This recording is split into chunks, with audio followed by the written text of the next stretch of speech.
गुढीपाडवा आला आहे. सुख समृद्धीचा क्षण आला आहे. नवा प्रवास, नवा ध्यास घेऊन आला आहे. आजचा दिवस खास.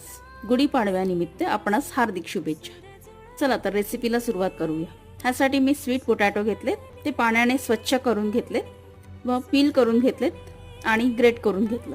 मिक्सरच्या पॉटमध्ये ग्रेट केलेला स्वीट पोटॅटोचा किस घातला, काजू घातले, बदाम घातलेत आणि दूध घातलं आणि छान ग्राइंड करून घेतलं.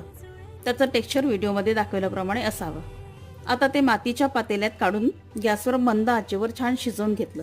ते छान शिजल्यावर त्यात गडी साखर, खारक, किशमिश व वेलची पूड घातली आणि केसर घातलेला दूध घातलं आणि पिस्ता पण घातला आणि थोडा वेळ छान शिजवून ती किशमिश व पिस्त्याची बारीक तुकडे आणि गुलाबाच्या पाकळ्या घालून सर्व केली. तर कशी वाटली ही स्वीट पोटॅटोची रबडी कमेंट्सद्वारे नक्की कळवा. माझ्या रेसिपीला लाईक करा व माझ्या चॅनलला सबस्क्राईब करायला विसरू नका. बाय.